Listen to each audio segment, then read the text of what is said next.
I guess maybe we'll give just a quick introduction for myself. So I'm Aaron Kopel, everyone.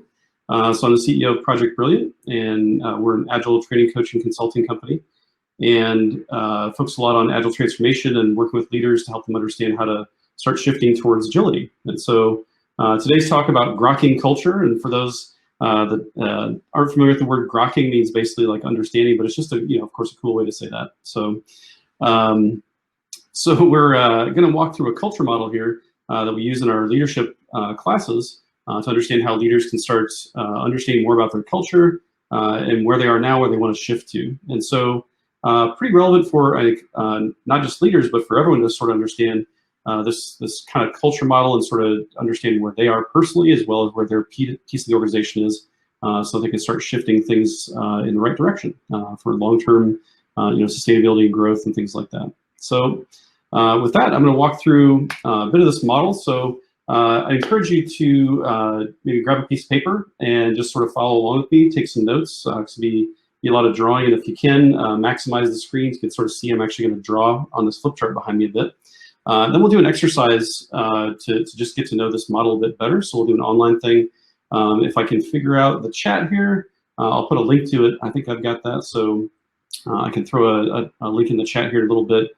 We'll actually put this culture model to use a bit to try to understand it a bit more. And then we'll wrap up with an exercise for you to really understand, just get a picture of where you think you are now and where you want to go in the future in terms of this culture model. So with that, I'm just going to go ahead and dive in. And so this culture model, called the Competing Values Framework, so CVF for short, Competing Values Framework, was developed at the University of Michigan back in the 80s, and it's been used quite a bit, a lot of organizations, to just understand, again, where they are and where they want to shift to. So the model called Competing Values Frameworks, because we have two ends of the axis, and they're pulling on each other, competing for where organizations' focus is. And so just to fill in the basics of the model to start with, we're going to start top and bottom. So the tension here between the top and the bottom of this model, at the top here, we've got a focus on people and flexibility.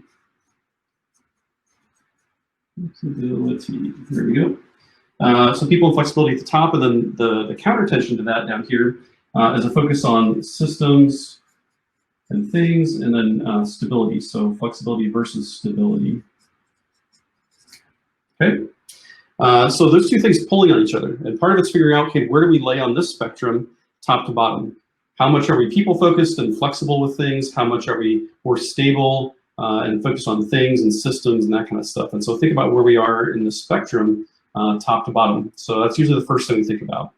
And then going left to right, then understanding this spectrum, the left side here is more about the here and now. So current and internal focus. So for example, in our own company or ourselves, so internal. And then on the other end of the spectrum, of course, being about external focus and future orientation. So beyond current and now kind of things. So this is more about future and external focus. I'll get out of your way here so you can see this better. So future and external focus. So here and now, internal focus, future focus, external facing, market focus, that kind of stuff, other people, that kind of thing. So that's the basic dimensions of the model. And so just to highlight sort of in the culture model here, if you think about the sort of history of an organization, how we sort of work through this culture model, things change over time, right? And so as we go, think about like a startup company. And so a startup company, as they begin, it's a lot about ideas, right? We're trying to come up with something maybe new for the market, things like that. And so we're ideating, we have a lot of vision. There's a lot of autonomy, first of all, to try to think about new things. So autonomy, we've got a lot of visionary thinking going on, focus on ideas, and innovation.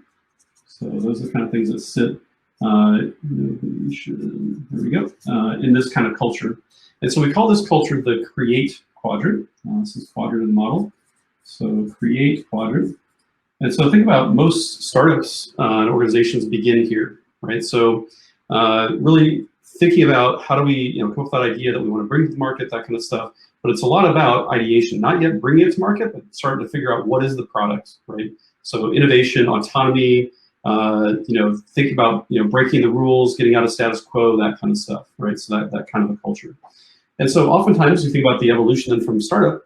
It's ideation, then we figure out, okay, well, those venture capitalists gave us so much money, we probably should start focusing on productizing this idea and taking it to market. And that's where we go from people and ideation kind of stuff down to let's actually build the product and deliver it. So focusing on systems and things, so taking an idea and productizing it and bringing it to market. So this blue quadrant, we call the compete quadrant. Now we're trying to take this creative idea and compete in the market. And so down here you have things like market focus, of course. We're worried about winning, right? So trying to beat competition, get to market first, and be best in class, that kind of stuff. And it's usually this kind of culture is very intense because we're really starting to compete, starting to try to understand customer needs and how to solve those problems, things like that. And so again, going from initial stages of ideation now to productization, market focus, sales orientation, a lot of pressure here to go win, win, win, right? Win the deal, that kind of approach, right? And so from there, think about, again, the evolution of companies. So ideation, now we bring the product to market. And then oftentimes what happens is we're running so fast, we start getting a little bit out of control. Maybe quality suffers, or we're just moving at such a pace that we start dropping balls and things like that. So we come over here to the red quadrant and start thinking about things like structure. So do we need a more structured approach, organizational structure, that kind of stuff, a hierarchy maybe to manage people, that kind of stuff. And a focus on quality, so making sure that what we're delivering is of good quality. Start thinking about standardization, so standards, things like standard operating procedures, stuff like that. And often a very meticulous kind of approach. Meticulous, there we go. And so this quadrant is called the control quadrant. And so as we're starting to maybe get a little bit out of control down here, bringing things to market, running fast, all that kind of stuff, and starting to pay attention, more internal focus. So this one being market focused, of course, products, customers. And now we start getting internally focused on how to create stability, repeatability, structure, all that kind of stuff as we go. And so as we think about, again, the evolution of companies, so creating the idea, bringing it to market, building some controls and sustainability for the company. And then we start thinking about, okay, if we focus too much down here, it becomes a bit rigid, maybe a bit lifeless, that kind of stuff, focus on processes and things like that. And of course, agile-minded, thinking about more people orientation. So we swing back up here to the top, and we call this the collaborate quadrant. So we're getting more people focused and also internal focused. So in this case, we're thinking more about ourselves internally, but more from a people aspect. And this is where you start thinking about, a lot of things that come along with that, about support of people in the organization, so more supportive approach, more family-oriented kind of place, treating each other like family, a bit more social, where we might be looking at celebrations and things like that, really making this a great place to work. Maybe we're focused on trying to win those awards of great places to work in the state, that kind of stuff. And more inclusive, probably, like trying to include everyone's ideas and perspectives. So really much more focused on making this a nice place to work, right? Nice place to be, that kind of thing. And so, companies go through an evolution there initially, but then of course, companies are cycling through this all the time in different ways. And so every company has all four of these dimensions to some degree, and it's just a matter of how much, right? And so where's your focus? Where do you want to be? That kind of stuff. That's what we'll get into in our session today. So that's sort of the high level basics. And so what we're going to do now is an exercise, and we'll see if we can get this to work here. I'm going to give you an external link to something called Mural. For those that aren't familiar with Mural, it's basically just an online like whiteboard and collaboration space. So this link will go out there, so you can just go in as a visitor. I think it'll just maybe ask you for your name, or make sure you have to give a name, and then go into the board. And so at the top there, actually, let me share my screen so you can see what we're getting into. Here we go. So as you get to the Mural board, you should see this. So it's called the Culture Game. And so what we've got is the model I just described, right? So create, compete, control, collaborate, and hopefully you can still see my flip chart back here about the different dimensions. And so what I'm asking you to do is go in here and grab some of these things, these little phrases with icons next to them, and try to figure out where do you think they go. So the colors of the phrases don't matter, they're just for some visual appeal. They don't necessarily, like the yellow ones don't apply to yellow. There's a mix in each of these categories. So for example, if we take one called visionary, and we think about, okay, where would visionary, where's that term feel like it goes? And so we think about, is it collaborate, create, compete, control? Visionary, probably create, right? So more innovation and things like that. So let's just spend a few minutes, just grab some things, stick them where you think they go. If you find something that you think is in the wrong spot, maybe move it.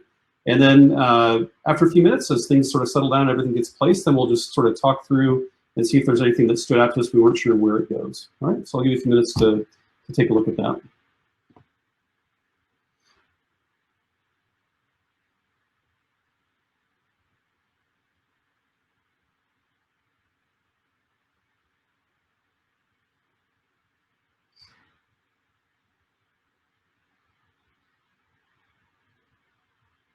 Looks like we got 4 or 5 people in there. That's great. Moving things around.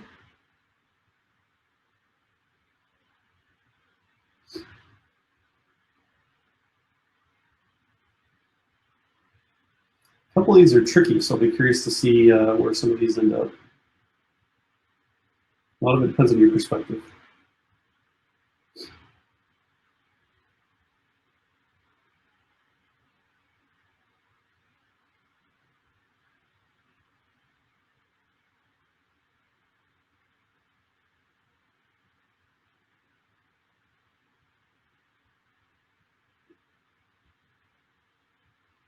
I'm kind of curious too if I'm able to just sort of open up for people to just like yell out questions and talk with me. It's a bit lonely without people actually speaking. We've got 11 people, 12 people in the room maybe.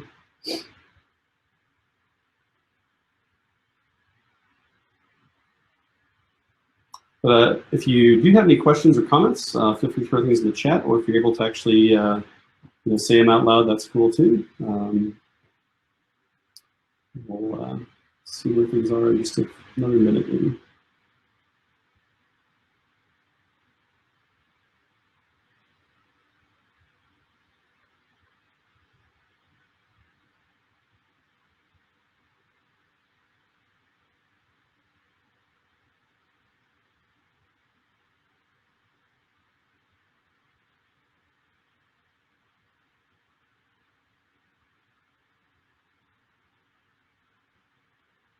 You see Jill likes my flip chart, so that's great. So we do a lot of training classes, and as we used to go, back in the old days, way back in the old days, like 4 months ago when we used to do in-person things, do a lot of these, and we try to carry that over to our online environment as well. So do a lot of this kind of stuff as well as work in murals. So it's pretty handy. It makes it pretty interactive and usually a lot of fun. So,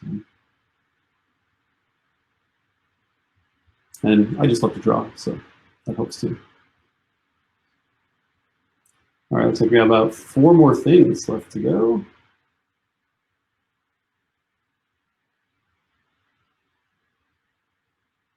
And 2 more cutting edge, and the better you are, the more you're rewarded. 2 more things.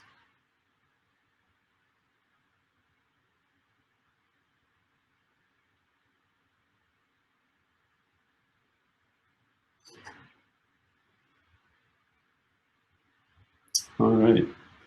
So, oh, yep. Bernard, I see your message there. So just arrived. So we're going through a culture model called the Competing Values Framework. Just went through sort of the basics here about the model. So at the axes here, just to run through real quick for your benefit.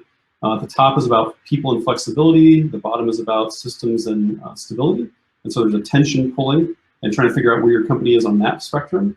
And then the other spectrum here is about being focused on internal things and sort of the here and now versus future things and external focus. And so we talked about the 4 quadrants here. This one called create, where you're people focused, and external focus about ideas, vision, that kind of stuff. Down here in the blue, external focused, but more focused on things and stability, being about like productization, competing in the marketplace, sales orientation, win-win-win, that kind of stuff. Then red culture, being about control. And so this is more where you're trying to find stability, so you're internally focused and stability focused. So things about like structure and quality and repeatability, standard operating procedures, that kind of stuff. Then lastly, the yellow quadrant, where we go back to people focus, but internal focus. And this is more about creating support systems, being more social and inclusive and things like that. So understanding the culture model, and what we're doing now is an exercise to just try to take some different phrases and figure out sort of where they fit in this model. So as we look at this, the result here, the culture game, I'm going to zoom in just a little bit so we can see better on my shared screen. And so as we start thinking about where some of these things fit, there are a few that often stand out, and we're not quite sure where they might go. So craftsmanship, where did that one end up? Looks like, here it is, up here in green. So this is one that often comes up when I do this in my leadership classes, and it partly depends on your perspective, like what do you mean by craftsmanship? So for example, if we're talking about craftsmanship in terms of like innovating, building new things, right, that'd probably go in green. But if we're talking about craftsmanship in terms of like apprenticing and mastering your craft and that kind of stuff, where would that go? Well, if we think about it, it's probably more people-oriented, but sort of internal focus, like on us trying to learn together, maybe mentor each other, that kind of stuff. So there's an argument to be made in that case would be yellow, right? Because it could be more internal kind of thing versus external product and idea focused.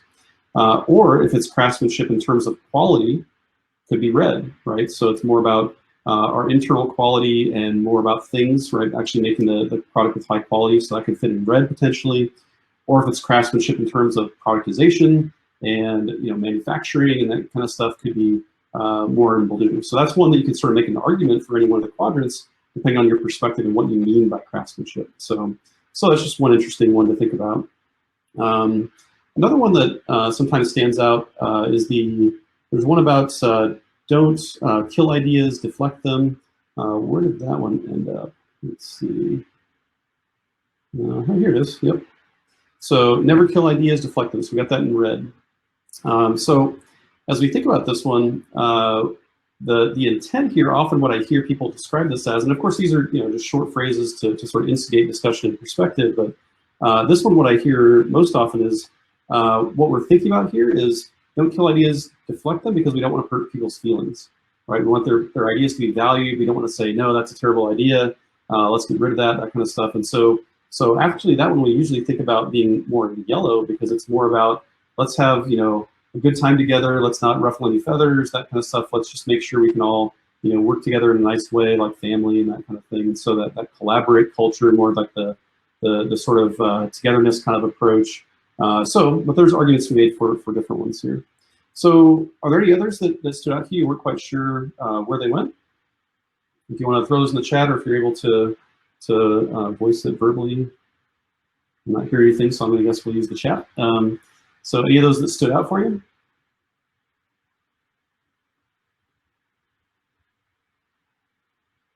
We're usually the couple that are sort of first on the list, but I was curious if there's any others. If not, we'll keep rolling. So, all right. So what I want to do now is think a bit more about this culture model. And as we, there's one Samuel, or Sam, yeah. So talk is cheap. Yeah, where does that one go? Where did it end up? Let's see, talk is cheap down here in control. All right. So as we think about this, the perspective that I usually hear on this one is rather than talking, let's do something, right? So let's take action. And as we think about that kind of thing, it's oftentimes people think about blue being more action-oriented, let's go, go, go, that kind of stuff, win, win, win, and that kind of mentality. But you can make a case, right, for red, I think, as well, as you think about, just talking about stuff is one thing, but let's actually, get something solid and tangible, and that could be more of an internal focus on, repeatability and standards and things like that potentially as well. So I think there's probably a case made there, but I think it's probably not people-oriented, because you think about, of course, talking, right, collaboration, that kind of stuff. So if this is the anti-talk, I would probably put it on the bottom half of the diagram, And then you can sort of think about what your perspective is. Are we talking about like internal focus or external focus kind of issues, right? So that's usually the way I think about this. Is I usually start with the top and bottom. So is this a people-oriented thing or not, right? Or is it a flexible kind of like break the rules kind of situation, or is it more of a standardization? So that's usually where I start, is the top to bottom, that tension there, and figuring out where you go. And then the second dimension is this market-facing outside the company, or is this an inside the company thing, like internal kind of aspect? So that's the basics of it. Thinking about that, that's usually going to give you like the answer 95% of the time, depending on what perspective you're coming from, right? So just understand the model there. So with that, I'm going to add one more thing to my diagram back here. So I'm going to stop sharing for a second here. So my screen, there we go. So back to this model, one more thing to add is the cross dimensions here, so the diagonals. And so these are also interesting to just inform as we think about trying to change culture, what's possible, right? And so understanding where we are and where we want to go to, understanding how we can do that effectively. So the other dimensions here, as you think about the cross dimensions, let's just go from green up here down to red, the cross dimension here. And so in green, as we think about this, it's the size of change we're able to make, right? And so if you think about the innovation mindset, the startup, initial stages of startup ideation, that kind of stuff, you're willing to make big changes, right? Massive, meaningful changes, because you might be wrong, and we don't have time to like dwell on things. We need to pivot quickly, right? And so from that perspective, we're willing to throw everything away and go a different direction. So the size of change we can make, so this dimension is the size of change. This is big. We can make big directional shifts very quickly. We can say, that's not working, stop, let's go this other way, right? So the size of change we can make. Versus down here, let's not rock the boat, right? Let's take things a little bit at a time. If we change too much, we're not quite sure, what's going on. We might get out of control, right? So down here is more incremental change.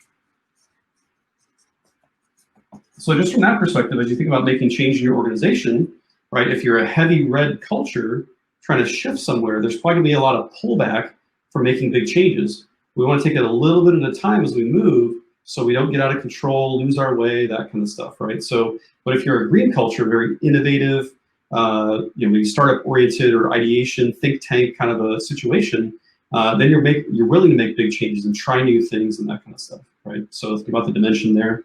Then the other way here, this other cross dimension looks like this. So down here in the blue area, or this dimension is about the speed of change. So this direction was about the size of change we're willing to make at once, the size, so huge changes versus baby steps. The other dimension is how fast can we make change. And so down here in blue, as you might guess, it's very fast, right? We're competitive, we're on it, we're able to make decisions quickly, that kind of stuff. And so this is, the speed of change is very fast. We can make decisions and move forward. And the other end of the spectrum here, up here in yellow though, we're going to take it slow. And the reason for that is any changes we make, we want to be the right changes. We don't want to leave anyone behind. We want to make sure everyone's on the same page. It's family oriented. We can't leave our family members behind. We've got to make sure everyone's comfortable before we make any changes and go forward. So let's make sure we've got everyone covered, right? So that kind of thing. So this is much more about lasting change, because we want things to be meaningful, right? Meaningful and intentional and that kind of stuff. So different dimensions there, just thinking about as we figure out where we are in the culture model and how we want to shift, these things are impactful about the size of changes we can make, as well as the speed of change we can make in our organization. And that might be our department, our team, but could be the whole organization as well. And so you think about those different dimensions as we go forward here. Think about where are you, what can we do to make changes that we think are useful and meaningful to go where we want to go. All right. So let's see. So I'm going to go to another kind of exercise here. And so what I'd ask you to do, if you have a piece of paper handy, that's a good thing. You might draw yourself a little diagram here, just like this. If you have some colors, that's cool, or you can just sort of label them like we have up here. So grab a piece of paper or your iPad, whatever you're using to make notes, and just draw that little X, or sorry, the plus sign, and you can maybe put the quadrants in here. If you have colors, that's even nicer. But I'm going to ask you to sort of figure out and map out where do you think you are in terms of your organization. So think about that, whatever context makes sense for you. Could be your team, could be your department, could be your business unit, could be your whole company. And so we're going to try to figure out where we are now and where we want to go. So let me share my screen again here. So I'm going to open up another tile in the mural board. Oops. Culture map. So when we think about mapping out where we are, this model is basically designed, oops, share. There we go. So in the mural board, if you go down a little bit on the board, you can see this. I'm just going to stick the link in here again, just in case people need it. So you can see the diagram here. So what I'd ask you to do is maybe on a piece of paper, just make this simple plus sign diagram. And what we're going to do is try to plot where we are. And the way this works is you've essentially got 100 points to allocate across these 4 dimensions. And so as you think about your current culture, how much of each of these quadrants do you have? Every company has at least a little bit of each one, but it's a matter of how much of each, right? That's what we're going for. So it's really a zero-sum game here in this model and trying to understand where we are. So what we're going to do is I'm going to show you the electronic version here and try to do this on your paper, which is basically figure out where are we now and where do we want to be. So the dark line in my diagram is going to be where I think we are now. And the dotted line is where do we want to be? So I'm just going to overlay this here and just as an example of how this would look. And so as we look at this, what we want to do is plot out for each of these dimensions, where are we currently? So the dark line is where are we now? And so again, it's got to add up to 100 points. So as you place your dot on your diagram on your paper, just roughly, doesn't have to be exact, of course, but just roughly. So if I'm 40 points on the create quadrant, that means I've only got 60 points to allocate to the other 3, right? So just a zero-sum game up to 100 for that. And then once you figure out your current, let's figure out where we want to go, right? So where are we currently and where do we want to go in the future? So then a second line, maybe use a different color, or you can use a dashed line like I have up here, but then figure out, okay, if we're heavy green and yellow, and then what we want to do in the future is shift towards red and blue, that's what we're going to start talking about is what kinds of things would we want to do to start making that kind of change in the organization, all right? So take a second, figure out where you think you are now, where you want to be in the future, where you think it would be helpful for your organization to shift. So take a second for that. Just maybe like 2 minutes, and then we'll talk a bit more about it.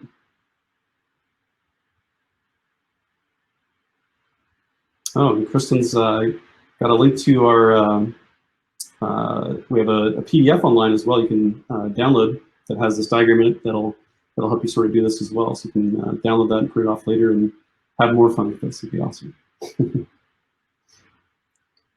So again, think about create, being innovative, compete, being more about bringing the product out, control, making sure we don't get out of control, have high quality, that kind of stuff, and then collaborate, being much more about people, internal focus, talent management, employee success, happiness, that kind of stuff. Okay. And I like the mural board. I know people can play with it a bit, but actually if you put these together, you can sort of move the dots around a little bit on here too, which is nice. But for those that haven't used Mural yet, check it out. It's kind of a cool tool. We use it a lot. Okay, so hopefully you got a chance to just take a whack at where you think you are now and where you might want to shift to. So I have a couple questions, and we can try to use the chat here. So as we think about Agile, and many of you might be familiar with the Agile Manifesto. And so there's 4 values that are expressed in the Agile Manifesto. First one being individuals and interactions over process and tools. Let's think about that statement for a second. Individuals and interactions, and then process and tools. Where do those fit in this diagram? So let's start with individuals and interactions. Where does that one fit? Which quadrant would that kind of thing be in? Individuals and interactions. You want to throw anything in the chat there?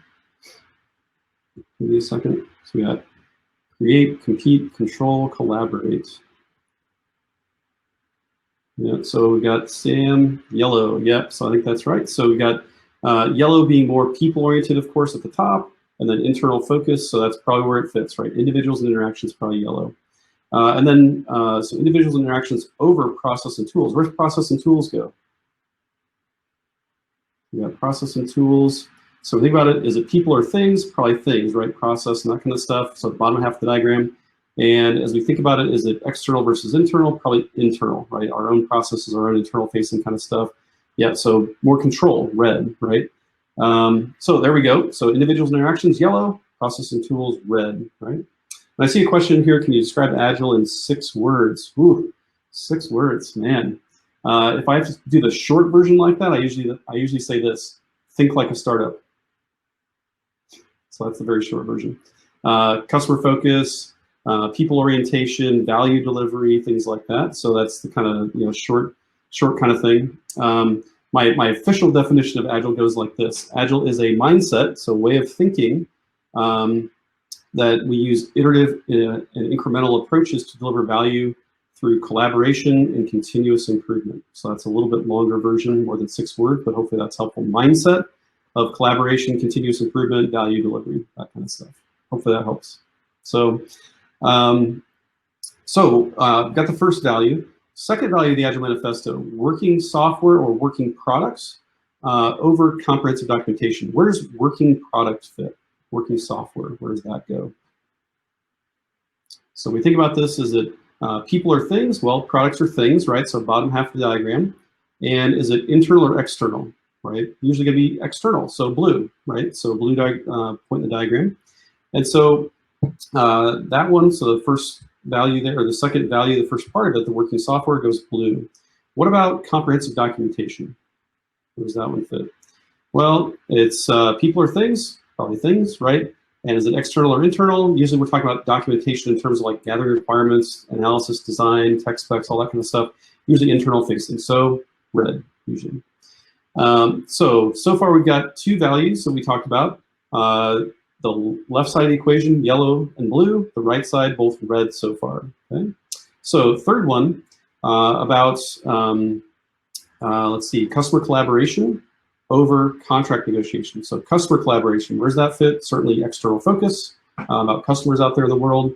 And collaboration, people, right? So probably green. Customer collaboration is probably green.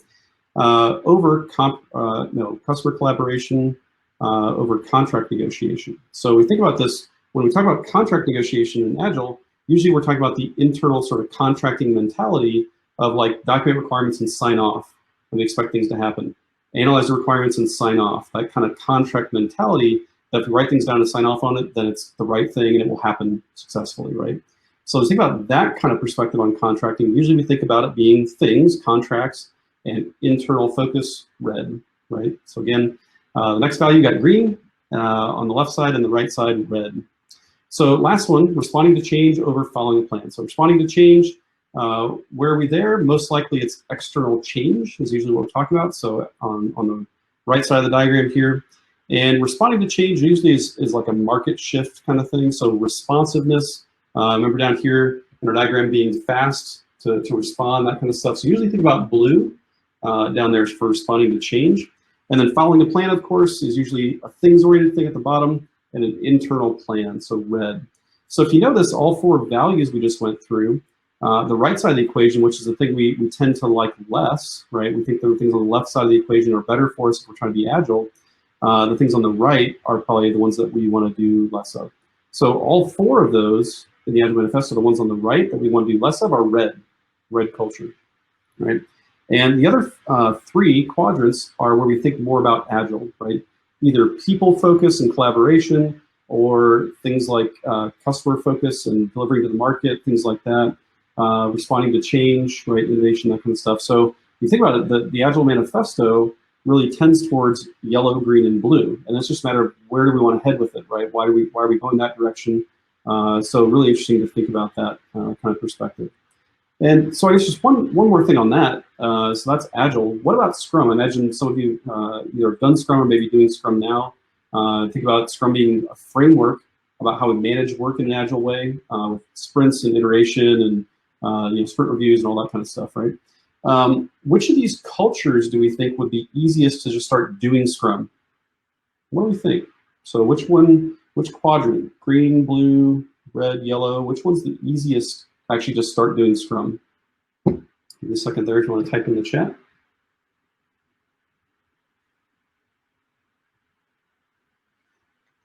So which one's easiest to start doing Scrum?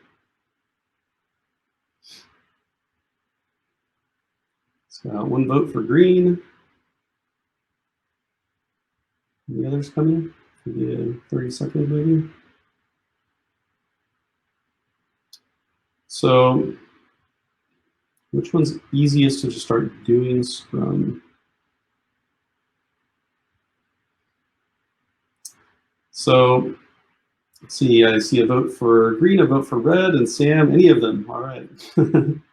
So when I think about this, we get down to we had to pick one, right? So if we had to pick one, probably red, actually. So a lot of people think about the other parts because these are the more agile parts, right? But getting there is a little bit harder. So often the easiest way to start, or the easiest place to start, is in this part, red. And when I say doing Scrum, I'm being very intentional about the word doing Scrum. So what I'm saying there is we start following the practices, right? So we start doing sprint planning, we start doing daily Scrum, we start doing retrospective, we start doing Scrum Master role, right?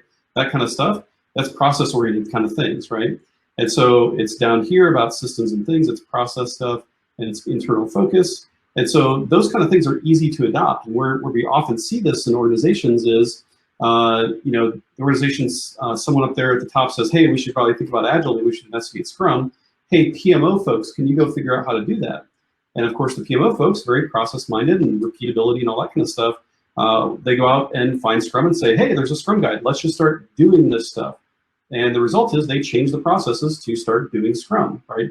Instead of our old process, let's start doing this process. Now, that doing change, while it's easier to start, it doesn't last, and that's the challenge.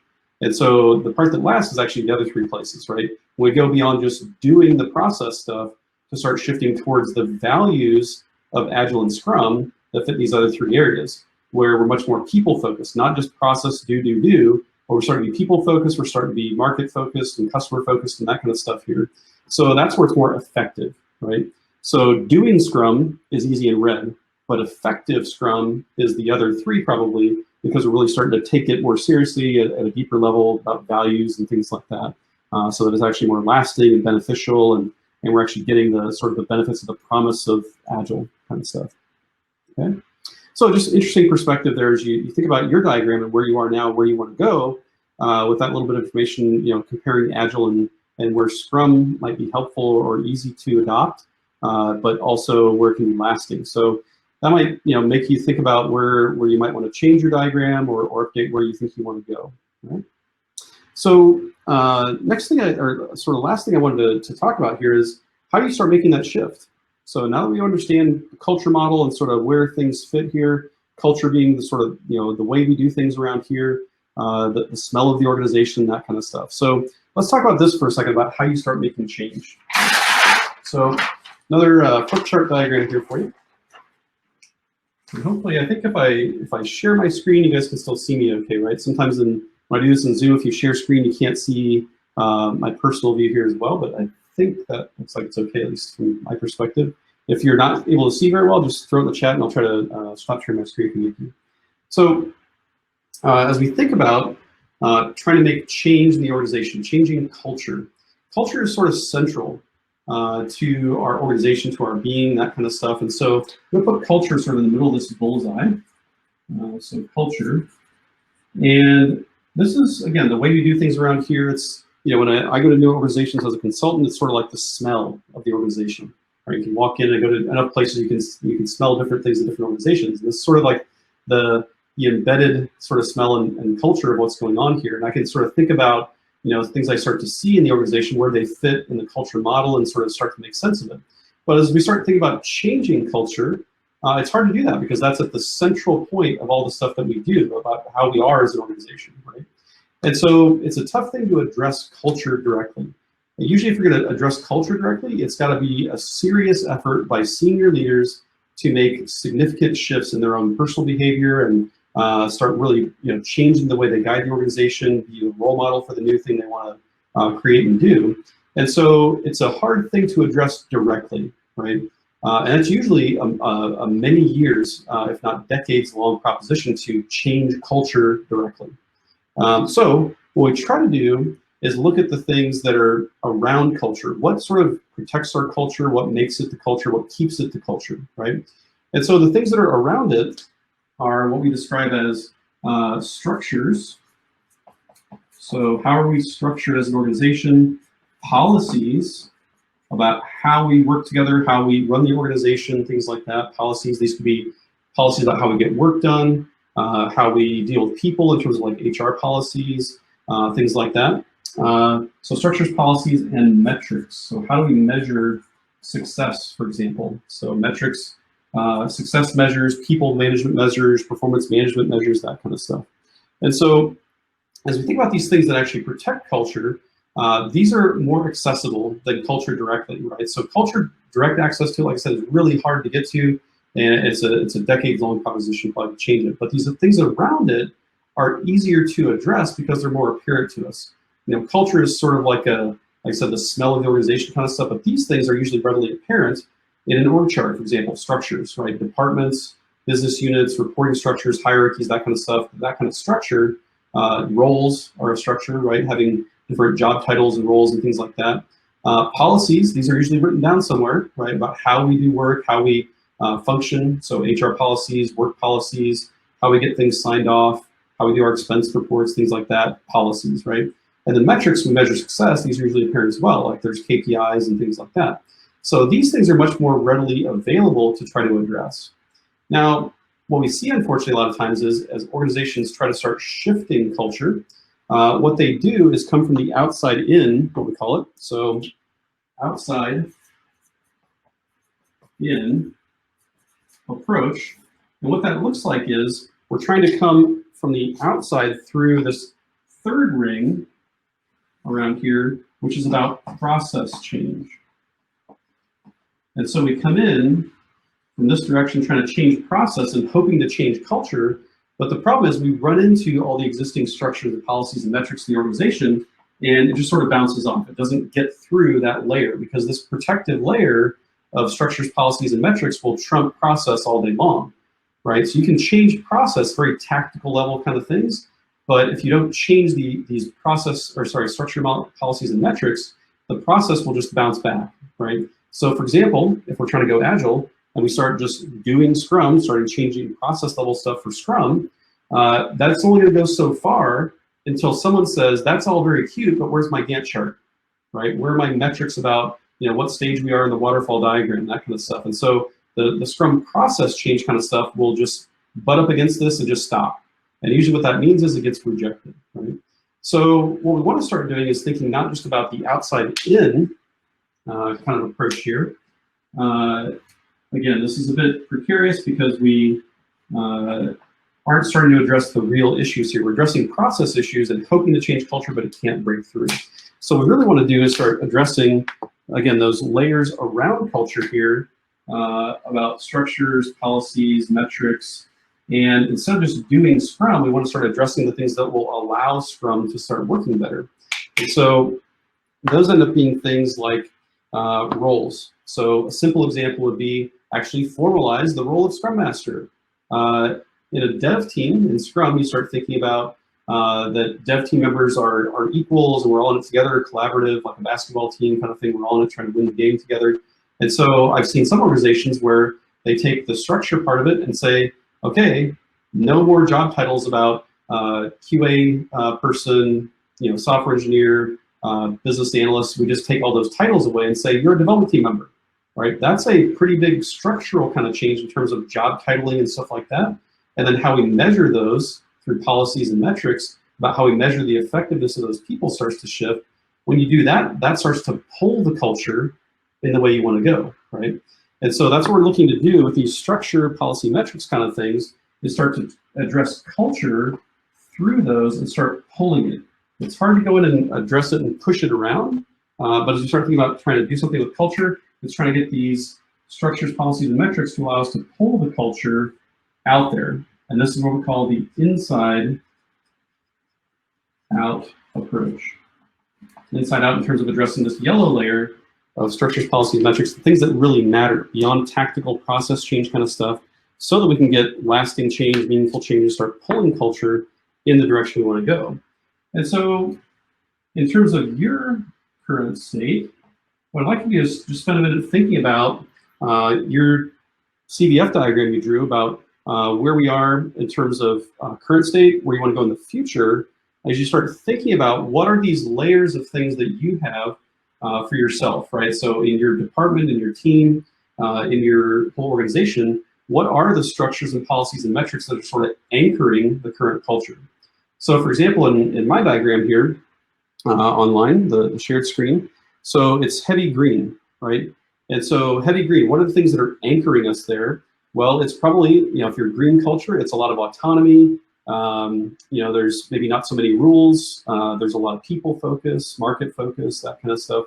And so as we start to think about shifting the culture, if in this diagram we want to shift from green to red, for example, it's implementing some rules, right? And so in a green culture, maybe there's not a whole lot of hierarchy, for example. So if you want to shift towards red, one thing you could implement is a new structure, like a hierarchy, right? Management structure or policies around, things like HR policies, expense policies, things like that could be pulling you towards red. So think about what are some of those aspects of your culture currently that anchor you where you are, and what are some of the structures, policies, metrics that could help you start pulling your culture to the place you want to go. Right? So take just a minute or two, just brainstorm that, and going beyond just process kind of stuff, thinking about these kind of structural aspects about job titling and actual departments and the silos that are created in organizations, stuff like that. Policies, again, dictating sort of the working environment, that kind of stuff, and then the metrics about how we measure success. So, for example, if we're in more of a traditional waterfall type culture, metrics in terms of measuring success often are things like on time and on budget projects, right? When we think about trying to shift towards something more agile, usually we say, okay, that one's anchoring us probably red, right? Because it's very, so project delivery, on time, on budget, it's a control mechanism, right? So it fits in the red environment. But as we think about trying to shift that from red to something more agile, we start thinking about, well, that success metric that sort of holds us in red, what if we change that and switch to a metric that's more about value delivery, customer satisfaction, something like that?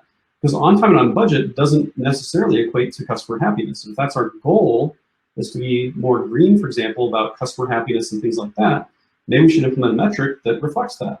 So we can implement a metric that says, let's do NPS scores, start measuring, the satisfaction of our customers in terms of are they willing to refer us to their friends and colleagues and that kind of stuff. And that can be something that starts to pull the culture where we want to go. If we're trying to head from red to green, for example. So with that, hopefully gives you a little bit of perspective here on the competing values framework culture model, and also what we can do to start shifting culture, the kinds of things we start thinking about, because again, culture is hard to shift by itself, but we can address the protective layer of structured policy metrics. So hopefully that was helpful for you. I'd love to have any questions if you can throw those in the chat. Happy to try to answer a few things there. As Kristen said, do please stop by the Project Brilliant booth. We're a sponsor, and love to have people stop by and chat and just get some perspective as well.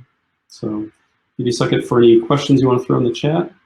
And of course, also we do online live online trainings on all this stuff with Scrum and Agile Agile leadership. A lot of focused on culture and helping leaders understand how to be better leaders in Agile environments. So with that, I'd love to hear a few questions or read a few questions I get. So where does Project Brilliant CVF look like?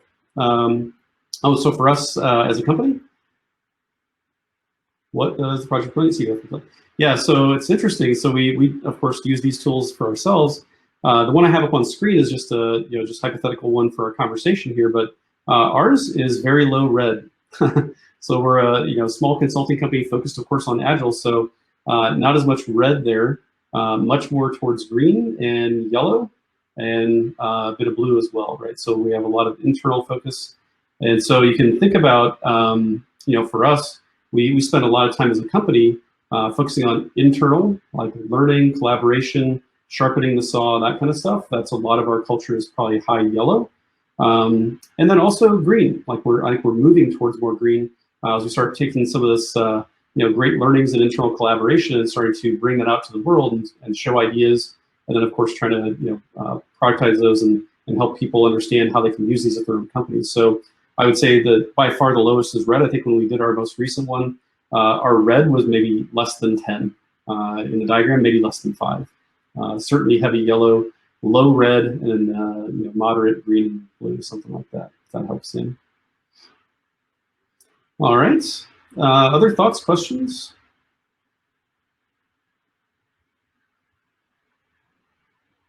Give me a second for that. Well, I'll hang out for a few more minutes. I think we have till 11, so maybe 5-6 more minutes. I'll hang out. But I want to thank you all for coming. Have a look at our talk here and just understanding more about organizational culture and how to start shifting it. Hopefully it helped you understand sort of where yours is a bit better and what you can do to start thinking about some of the things you can address in that sort of protective layer that are more accessible than just culture directly. So with that, yeah, thanks, Sam. Good to see you. Thanks, Bernard. So hopefully y'all get a chance to stop by the Project Brilliant booth, say hi to Kristen, and get to know Project Brilliant a bit better as well. So we love hanging out in Pittsburgh. One of our employees is there as well, Ben, who some of you might know. And so love hearing from you folks and being able to work with you a bit. So thanks, everyone. Are you able to share the presentation? I think they're recording this, and there's the mural board as well. I'll see if we can share a link to that as well. So yep, Arturo, I'll try to do that. So with that, thanks everyone. Appreciate you coming. Feel free to reach out with any questions. Oh, and Arturo, you'll be there for the Pitt Agile, yeah. So in November, a few more months from now, we'll take a little bit different perspective on this, but same kind of theme. It's important, organizational culture, right? All right. So with that, thanks everyone. Appreciate you coming, and have a good one.